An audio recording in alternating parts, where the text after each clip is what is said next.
அடுத்த கட்ட நகர்வு குறித்து டெல்லியில் தமிழக வெற்றிக் கழக நிர்வாகிகள் வழக்கறிஞர் குழுவுடன் ஆலோசனை நடத்தியதாக தகவல் வெளியாகியுள்ளது. புதிதாக கட்சி நிர்வாகிகளுக்கு சிபிஐ சம்மன் அனுப்பப்படும் பட்சத்தில் அதை சட்ட ரீதியாக எவ்வாறு எதிர்கொள்வது என்பது குறித்தும், டெல்லி உயர்நீதிமன்றமா அல்லது சென்னை உயர்நீதிமன்றமா என்பதை அணுகுவது குறித்தும் ஆலோசனை மேற்கொள்ளப்பட்டுள்ளது. நேற்று 9 மணி நேரமும் இன்று 8 மணி நேரத்திற்கும் மேலாக சிபிஐ விசாரணை தொடர்ந்து நடைபெற்ற நிலையில் இந்த ஆலோசனை நடைபெற்றதாக கூறப்படுகிறது. கரூர் துயரச் சம்பவம் தொடர்பாக நடிகர் விஜயையும் விசாரணை வளையத்திற்குள் கொண்டுவர சிபிஐ திட்டமிட்டுள்ளதாக தகவல் வெளியாகியுள்ளது.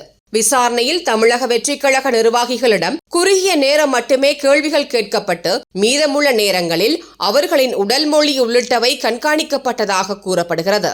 முன்னுக்கு பின் முரணான தகவல்கள் உள்ளனவா என்பதையும் சிபிஐ அதிகாரிகள் பதிவு செய்துள்ளனர். இதற்கிடையில் தங்கள் கட்சி தலைவர் இந்த சம்பவத்திற்கு எந்த விதத்திலும் காரணம் இல்லை என தமிழக வெற்றிக் கழக நிர்வாகிகள் திட்டவட்டமாக மறுத்துள்ளனர்.